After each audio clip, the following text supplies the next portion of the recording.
Hi, everyone. Welcome back to No More Freezing, the podcast where you improve your English by listening to real conversations. Grab a coffee, relax, and let's discover another incredible story together.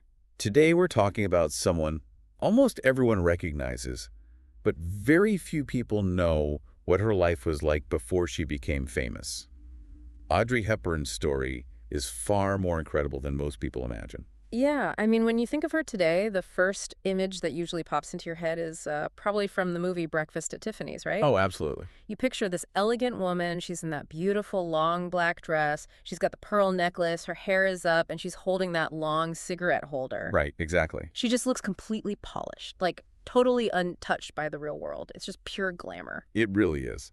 But our mission for this deep dive today is to look right past that polished Hollywood image. We're going into the historical sources to discover the actual reality she lived through. And it is not glamorous at all. No, not at all. We are going to explore the gritty, heartbreaking, and, deeply inspiring story of a young girl who really had to fight just to survive the horrors of World War II. It's honestly a completely different world from the red carpets. We're talking about secret resistance movements, severe starvation, and just a level of daily terror that is really hard for most of us to even imagine today. Exactly. And before we really get into the timeline, I want to ask you, the listener, a question. Have you ever had a dream that you worked incredibly hard for? Like a passion that consumed your whole life, but you eventually had to give it up because of circumstances completely out of your control? That's a really good way to frame it. Yeah, just keep that feeling in mind as we talk today. Hmm. Audrey's journey is, it's the ultimate example of how our darkest moments can unexpectedly redirect our lives toward a completely different purpose. I love that. We so often see success as this straight line, but her path was broken and rebuilt so many times. So let's go back to the very beginning. Where does her story actually start? So, the story begins in Brussels, Belgium in 1929. She was born as Audrey Kathleen Rustin. Wait, Rustin? Not Hepburn. Right. She actually added the name Hepburn much later. But the environment she was born into is super crucial for understanding everything else. Her mother was a Dutch baroness. Oh, wow. Yeah, and her father was a British businessman who worked in finance. A baroness. So we are talking about serious old world European aristocracy here. Completely. And for those listening, when we say aristocracy, we mean her mother's family came from a long line of nobles. They had titles, immense wealth, large estates, and, servants. They were very privileged. Exactly. From the day she was born, Audrey was inside this very wealthy bubble. They lived in a beautiful home. They traveled between Belgium, the Netherlands, and the UK. On the surface, it looked like absolute perfection. But knowing European history in the late 1920s and 30s, that picture of perfection rarely matches reality. The global economy was collapsing, political tensions were crazy. That had to bleed into their household, right? It did, and in a really dark way. First of all, her parents' marriage was incredibly volatile. They fought constantly. Her father was known to drink heavily, which made his temper really unpredictable. That's rough for a kid. Yeah, Audrey grew up listening to these loud, aggressive fights echoing through their huge house. Which creates such a stressful environment. You have all the money in the world, but zero emotional stability. Right. But the most shocking detail, and this was actually hidden by Hollywood studios for decades, was their political ideology. Oh, this is the part that really surprised me. Yeah, so during the 1930s, extreme political movements were gaining popularity. And both of Audrey's parents became highly active sympathizers with the fascist movement. I want to pause on that because it's such heavy information. Just for anyone who might not know, fascism was this extreme ultra-right-wing ideology. It promoted total control by a dictator, intense nationalism, and, violent suppression of anyone who disagreed. It's the ideology that led directly to World War II. Exactly. So why would wealthy people like her parents align with something so extreme? Well, it mostly came down to fear. Many wealthy aristocrats were terrified of communism spreading after the Russian Revolution. They wanted to protect their wealth, so they saw fascism with its strict order as a shield. Ah, I see. And they didn't just quietly support it. They joined the British Union of Fascists. They attended rallies. In 1935, they actually traveled to Munich, Germany, just to meet Adolf Hitler. That is just wild. Yeah, her mother even wrote an article for a fascist newsletter praising him. How do you even reconcile that? You have this young girl who grows up to be one of the most compassionate humanitarians ever, but she's raised in a house filled with toxic fighting and hateful politics. It's hard to wrap your head around. But you have to look at the breaking point of her childhood. Shortly after that trip to Munich, the tension exploded. In 1935, when Audrey was just 6 years old, her father packed his bags, walked out the door, and completely abandoned the family. He just vanished, a 6-year-old girl, and he just walks away. Completely vanished. He didn't say goodbye. And Audrey later said that this abandonment was the single most traumatic event of her entire life. Wow. Yeah, think about the weight of that. She lived through a brutal war, survived bombings, nearly starved to death, but she maintained that her father walking out was her deepest wound. You know, psychologically, that makes total sense. Children base their safety and self-worth on their parents. When a parent abandons a 6-year-old, the kid doesn't think, oh, my parents have a bad marriage. Right, they blame themselves. Exactly. The kid thinks, what did I do wrong? If I was a better kid, he wouldn't have left. That is exactly how she internalized it. It created this lifelong insecurity. She said she felt this massive void, and she spent the rest of her life searching for love and validation to fill it. So where did they go after he left? Being a single mother in the 1930s couldn't have been easy, even for a baroness. It wasn't. Her mother sent Audrey to a private boarding school in England for a few years. It was terrifying at first because Audrey was super shy, but she found something incredible there. She discovered a deep passion for ballet. Oh, that makes sense. Ballet has so much strict discipline and structure. For a kid dealing with a chaotic family, the dance studio is an environment she can actually control. Exactly, it became her sanctuary. But unfortunately, the outside world was falling apart. By 1939, it was obvious a massive war was coming.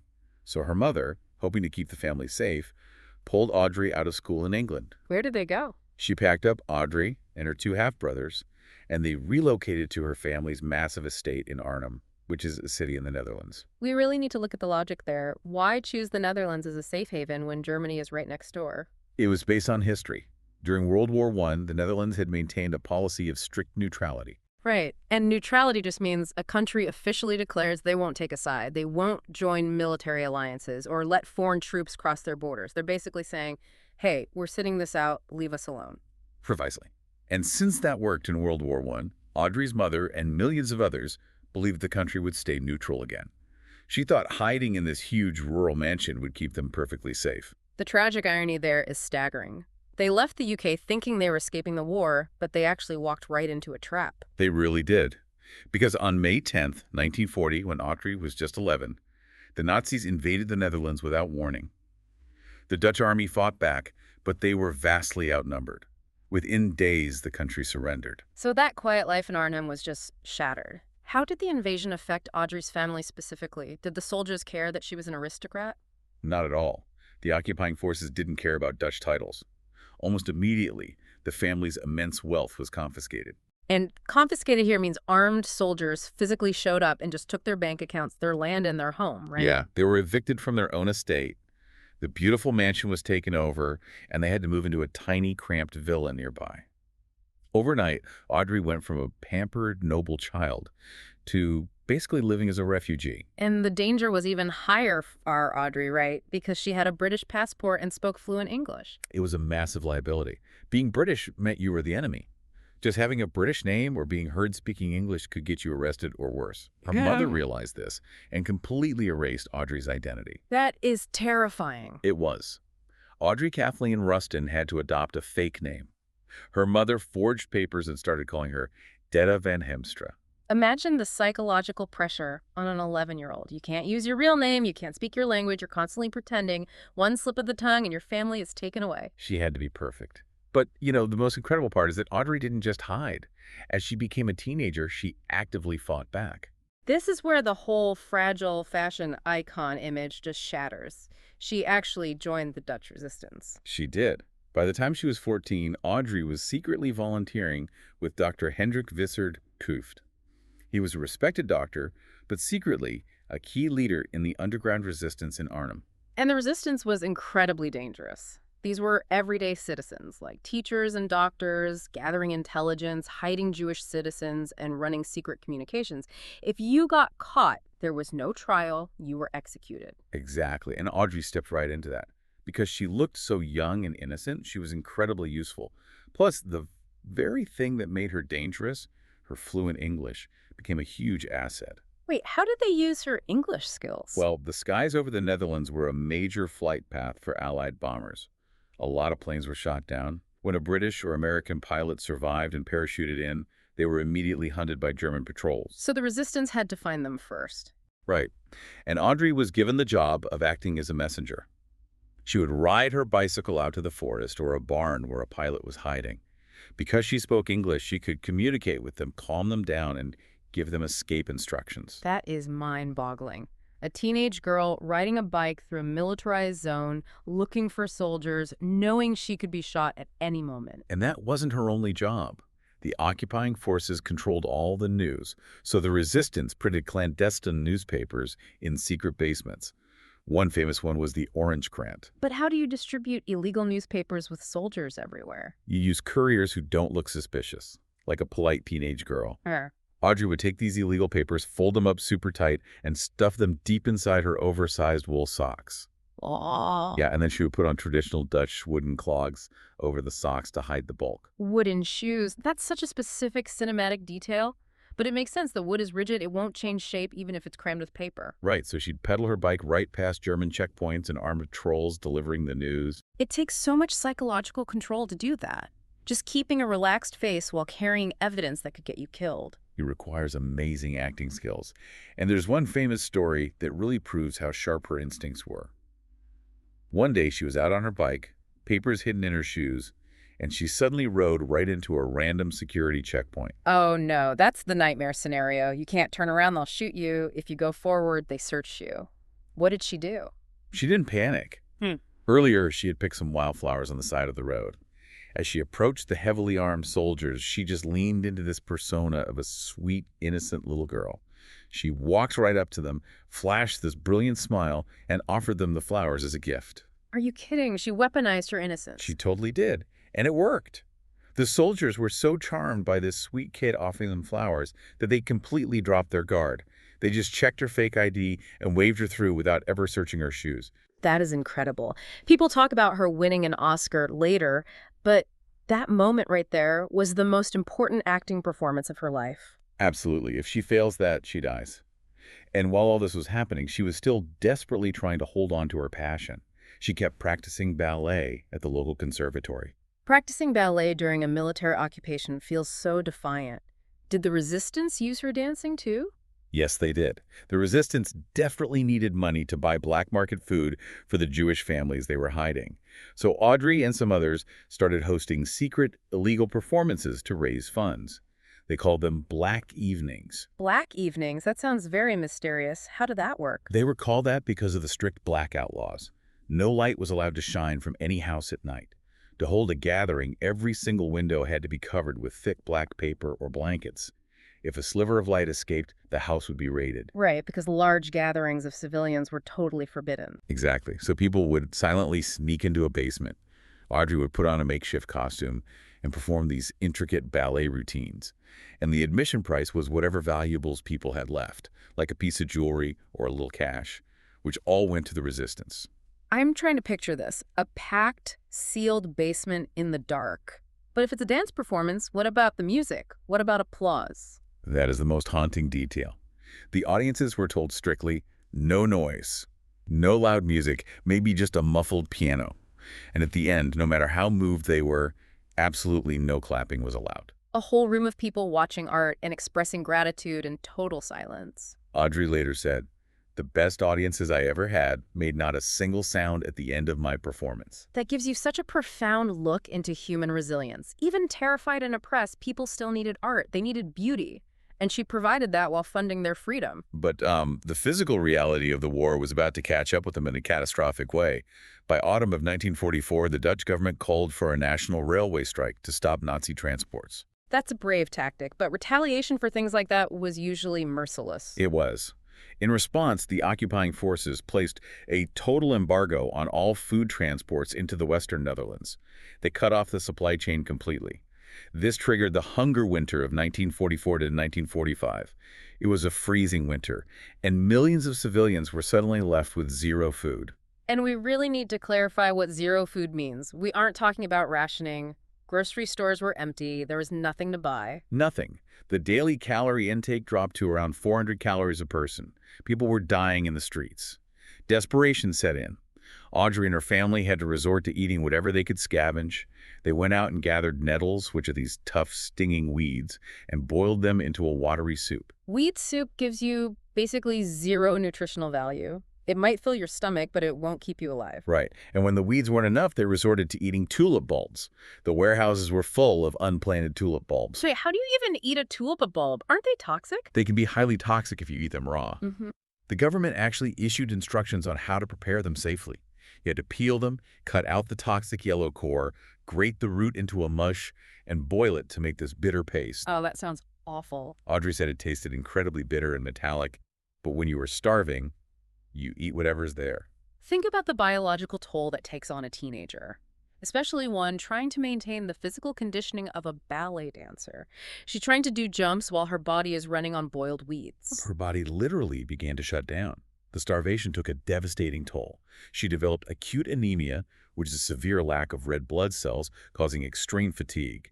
She suffered from edema, where the body retains fluid due to a lack of protein, causing dangerous swelling in her legs and stomach. Edema is what causes those distended bellies you see in photos of starving children, right? Exactly. She also got jaundice. Her skin turned yellow because her liver was failing. By her 16th birthday, she was nearly 5'6" tall, and she weighed only 40 kilos. That's about 88 pounds. 88 pounds. Her body was just consuming its own muscles to keep her heart beating. It's a miracle she didn't die. It really is. And on top of the physical trauma, the psychological trauma was constant. She watched from her window as her Jewish neighbors were forced onto trains to concentration camps. Witnessing the Holocaust right on her street. Yes, and her own family suffered. Her uncle Otto was executed by the Nazis in retaliation against the resistance. One half-brother was deported to a forced labor camp in Germany, and the other had to go into hiding. Her father abandoned her, her uncle was murdered, her brothers were gone, and she's starving in a freezing house. The trauma stacked on this girl is just staggering. It left permanent scars. Decades later, when she was a massive Hollywood star, she was offered the lead role in the film adaptation of The Diary of Anne Frank, and she firmly turned it down. Really? Why? She would have been amazing. She said it hit too close to her trauma. She and Anne Frank were the exact same age, born the same year, lived in the same country during the same occupation. Audrey told her son, "That was the girl who didn't survive, and I did." She had intense survivor's guilt. She said playing that role would be reliving a nightmare. Wow. That completely reframes how I view her. Taking that role would have been actively re-traumatizing herself, so how did she finally get out of that darkness? Hope arrived in the spring of 1945. The Allied forces liberated the Netherlands. Audrey vividly remembered trucks rolling into her town, driven by workers from the United Nations Relief Organization, UNRRA, and the Red Cross. Those trucks must have looked like angels to a town that had been eating weeds. They were a lifeline. A soldier handed Audrey a large tin of sweetened condensed milk. She was so desperate she ate the entire tin in one sitting with a spoon. Another gave her a cigarette, and between the rich milk and the smoke, her stomach couldn't handle it, and she got violently ill. Yeah, her digestive system didn't know how to process dense calories anymore. But she was alive. The war was over. She was alive, and she wanted her life back. As soon as she could, she and her mother moved to Amsterdam and eventually to London in 1948. Why London for ballet? Yes. After surviving all of that, she still held on to her dream of becoming a prima ballerina. She got a scholarship and studied under Marie Rambert, a very famous, demanding teacher in London. Audrey practiced relentlessly. But then, she faced a devastating reality check. What happened? Marie Rambert called Audrey into her office and told her the truth. She said Audrey had brilliant acting skills and a flawless work ethic, but she would never, ever be a professional prima ballerina. That is crushing. Why not, if she had the talent? Two reasons. One, she was 5'7", which was considered too tall for a dancer then. But the main tragic reason was the lasting damage from the war. The hunger winter. Exactly. The severe malnutrition permanently ruined her physical foundation. Her muscles didn't have the power for athletic jumps, and her bones were too fragile. Rambert told her she simply didn't have the biological strength to withstand a professional dance schedule. The war had literally starved her dream to death. Oh, man. You survive all of that, you hold on to this one beautiful dream, and when you finally get there, you're told that surviving the starvation is the exact reason you can't achieve it. That is It heartbreaking. was a devastating loss. Hmm. But Audrey was a survivor. She couldn't just sit and cry. Her mother, the former Baroness, was now working as a cleaner and a florist in London just to pay the rent for their tiny flat. Audrey knew she had to find a way to support them. So the dream is dead, poverty sets in, and she has to pivot. Right. She started auditioning for commercial musical theater in London's West End just to be a chorus girl. And a chorus girl isn't the star. They're the background dancers, kicking and smiling. It's grueling work. It is. She got cast in a few shows. Now, people assume this was her clever plan to become an actress, but Audrey made it clear she had no ambition to be an actress at all. Then why take the chorus jobs instead of, like, teaching ballet? Simple mathematics. The theater chorus paid exactly £3 more a week than any ballet job. £3? 3 extra pounds a week. That was it. She just wanted to buy better groceries for her mother. Acting was a survival mechanism. Because she needed the money, she started doing some modeling and taking tiny, uncredited roles in British films. This completely changes the Hollywood narrative. She was just hustling to keep her family afloat. Exactly. And this desperate hustle led to one of the luckiest breaks in history. She accepted a small role in a film called Monte Carlo Baby, shooting in Monaco. On a break, she was just walking through the lobby of the famous Hôtel de Paris, acting silly and laughing. Okay, picture the scene. Who is watching her? Sitting in a wheelchair in that exact lobby was Colette. The French author Colette. That is a massive historical crossover. She was a giant in French literature and quite elderly then, right? She was 78. Yeah. And Colette was in the middle of a frustrated search. Her famous novel, Gigi, was being adapted into a Broadway play. They couldn't find the right girl to play Gigi. Colette saw this unknown, skinny chorus girl bouncing around the lobby and just pointed at her and shouted in French, "Voila! There's your Gigi." That is insane. The author points across the lobby and says, "That's my character." Think about the timeline of luck there. If she hadn't starved, she would have been a ballerina. She wouldn't have needed 3 extra pounds, wouldn't have taken the bit part, and wouldn't have been in that lobby on that exact day. Her darkest tragedy laid the exact groundwork for her triumph. It's incredible. Colette insisted Audrey take the lead role on Broadway. But Audrey wasn't a trained actress. How did she react? She was terrified. She tried to turn it down, saying, "I don't know how to act, I'm a dancer." But Colette didn't care. The producers shipped Audrey to New York, hired intense acting coaches, and taught her how to command a stage. And how did she do when it opened? It was a triumph. Gigi opened in 1951, and the tough New York critics completely fell in love with her. She won a Theatre World Award, and her rise from there was explosive. Because Hollywood watches Broadway very closely. Exactly. The legendary director William Wyler was trying to cast a new movie called Roman Holiday. Oh, an absolute classic. For those who haven't seen it, it's about a young European princess who runs away and spends a day exploring Rome on a Vespa with an American reporter played by Gregory Peck. Wyler needed someone who looked regal but innocent. They flew Audrey out for a screen test. After she performed the scene, the director secretly kept the cameras rolling while she just relaxed and chatted naturally. When Wyler saw that candid footage, he knew she was the one. He actually delayed the whole movie production waiting for her to finish Gigi. Delaying a major studio movie for an unknown actress is unheard of, but his instinct was right. When Roman Holiday was released in 1953, the reaction was unprecedented. At 24 years old, for her very first major film role, she won the Academy Award for Best Actress. She won an Oscar on her first try, the girl eating boiled tulips a few years earlier. And she followed it up with massive hits. Sabrina, Funny Face, Breakfast at Tiffany's, My Fair Lady. She became one of the most famous women on the planet. But, you know, we need to peel back the curtain again. It's easy to look at the Oscars and assume her life was a fairy tale from then on. But trauma doesn't vanish just because you're famous. It doesn't. To the world, she was perfection. In the 1950s, she single-handedly changed the beauty standard. Before Audrey, the ideal was the curvy, blonde bombshell like Marilyn Monroe. Right, but Audrey was thin, a brunette with a short pixie cut, strong jawline, thick eyebrows. She had this aristocratic elegance. People were obsessed with her elegance. Mm. But Audrey, she hated her appearance. She suffered from deep insecurities and body dysmorphia. She called herself skinny, wished she was blonde, thought her nose was too big, and was deeply embarrassed by her size 10 feet. How is that possible? Designers were begging to dress her. It goes back to the trauma. When your father walks out, you feel defective. When a military occupation starves you, you feel worthless. You don't just suddenly see yourself as a goddess. That makes total psychological sense. But her appeal wasn't just physical, right? People loved her character. Yes, she was famously polite, humble, and treated the lighting crew with the same respect as the director. Which is rare in Hollywood. But did she ever find what she was really looking for? That stable family and unconditional love. Sadly, her personal life was really painful. She married the actor Mel Ferrer in 1954. He was older and known to be quite domineering. Many people said he was too controlling, trying to manage her career. They were married for 14 years and had a son, Sean, but it ended in a painful divorce. And she experienced even deeper tragedies.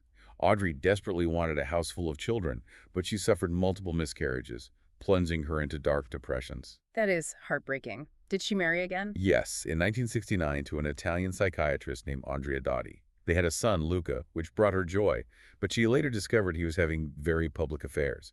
That betrayal hurt deeply, and that marriage also ended in divorce. It's a tragic pattern. We see celebrities smiling, but Audrey had the world at her feet, and all she really wanted was a stable family. But the remarkable thing is, she didn't become bitter. She took all that unspent love and directed it outward, which leads to her final, most inspiring chapter. The humanitarian phase. Exactly. In 1988, she was appointed as a full-time Goodwill Ambassador for UNICEF. Now, a lot of celebrities do charity for PR. How involved was Audrey? This was her life's mission, and you have to connect it back to Arnhem. She vividly remembered starving, and she remembered the UNRRA trucks bringing food in 1945. She told reporters, "I survived because of international aid. Now I have to give back."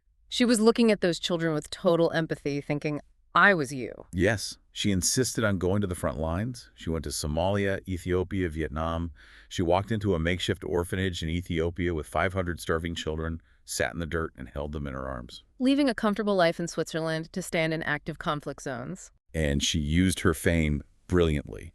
She would return from these trips, go on popular TV shows, and instead of talking about movies, she would speak passionately, with tears in her eyes, about the starving mothers and children.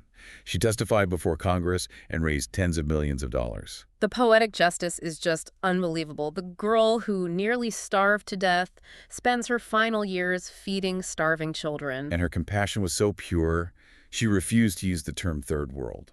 She would correct interviewers and say, "We are one world, there is no third world." Did she keep working until the end? She worked tirelessly, ignoring her own failing health. In 1992, she went to Somalia during a catastrophic famine. Shortly after returning, doctors found she had a rare advanced form of cancer.